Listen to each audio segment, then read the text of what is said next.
সিলেটে ঐতিহাসিক শাহিদগাঁ ময়দানে ঈদের জামাতে মুসল্লিদের দল জাতির কল্যাণে বিশেষ মোনাজাত অংশগ্রহণ করেন মন্ত্রী মুক্তাদির আরিফ।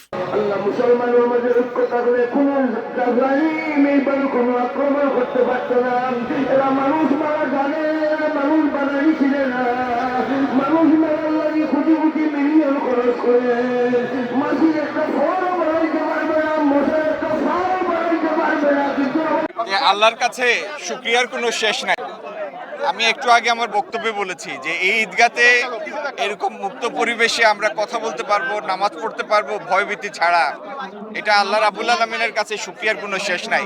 আজকে এই 30 দিনের সিয়াম সাধনার পরে আত্মত্যাগের আল্লাহ আত্মত্যাগের একটা মাধ্যম, একটা দৃষ্টান্ত সৃষ্টি করেছেন এই আমাদেরকে উপহার দিয়ে। তারেক রহমান সহ এই ক্যাবিনেটের যারা রয়েছেন, মহান সংসদে যারা রয়েছেন, দেশে আমরা যেন সম্প্রীতির একটা দেশ পরিণত, আমরা রাজনৈতিক সম্প্রীতি, ধর্মীয় সম্প্রীতিতে আমরা এই দেশটাকে যেন ঐক্যবদ্ধভাবে সকলে মিলে আমরা এই দেশটাকে সামনের দিকে নিয়ে যাই। আসুন সকল ভেদাভেদ ভুলে, হিংসা বিদ্বেষ ভুলে সবকিছু পরিহার করে এই দেশটা আমাদের অনেক হয়েছে, এবার আমরা সবাই ঐক্যবদ্ধভাবে দেশটা পরিচালনায় সরকারকে সহযোগিতা করেন, আর সরকারও জনগণের যে কাছে কমিটমেন্ট যেটা আছে সেটা যেন পূরণ করতে আল্লাহ তাআলা।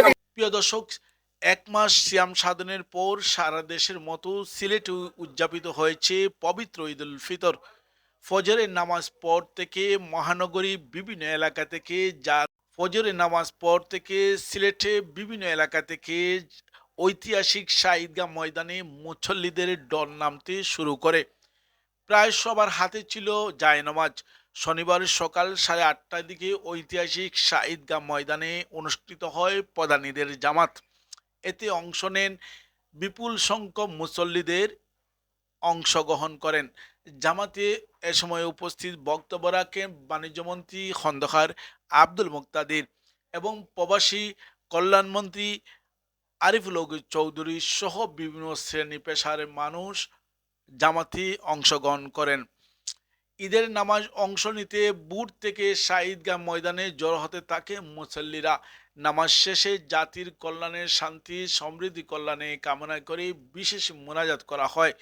এদিকে সিলেট মহানগরের জেলায় প্রায় 3000 স্থানে একযুগে ঈদের জামাত অনুষ্ঠিত হয়েছে। আল্লাহ তাআলার দরবারে এই গোল ফুলের সুবাস যেন বাংলাদেশের ঘরে ঘরে প্রতিটি নাগরিকের কাছে পৌঁছে যায়। আমরা দিব তুমি ছাড়া আমরা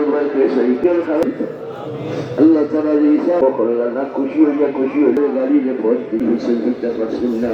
আল্লাহ তোমার বন্ধ বাংলাদেশের কথা মিনিস্টার সাহেবদের, এমপি সাহেব সবাই জানে খায়াত দাও, কবুল ফরমাও। আল্লাহ দূর দূর আল্লাহ মুসলমানের মাঝে ঐক্য থাকলে কোন مساجد الله ترى رحمتك يا أرحم الراحمين